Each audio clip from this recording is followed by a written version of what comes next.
Lakini madem tusikizane hapa. Tusikizane. Hatukatai usikule hiyo pesa. Sisi hatujakataa usikule. Lakini before usikwande that money, muulize kwake kama anaishi rentals, amelipa rent. Sawa? Muulize watoto wamelipiwa school fees. Muulize kama bibi amebadilishiwa nywele within the last 2 weeks. Sawa. Muulize kama kuna family investments for the benefit of his family bwana. Usikule tu, yani kazi yako ni kukaa kitako kukula. Wewe mpige hayo maswali and then ukae kitako usikwande that money. Sio kuingia, yani sio kazi yako tu kukula. Ujui hata umsee kwake kukoaje bana. Wewe hebu tusikizaneni.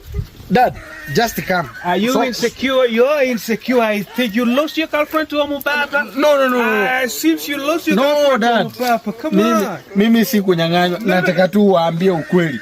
Nataka uambie tu exactly. You don't have to worry about that. It's all about me and that girl. Me and that girl. You don't have to worry about that. And they don't have to chip in with whatever they, So they keep love. I keep them when I can. So you don't have to worry about.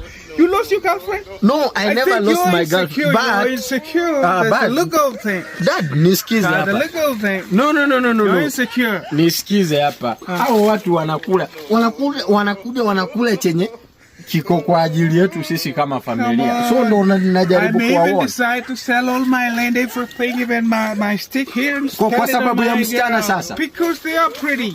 Beautiful. Dad, bana. No. I just wanted you uambie tu ukweli. Waongezee message, uambie wasikule kila kitu mpaka chenye kinapaswa kukuliwa na familia. Come on girls, you need to come. Don't worry about how I am, whatever. Just come, we have fun. Sasa wewe nakuambia This is insecure boy.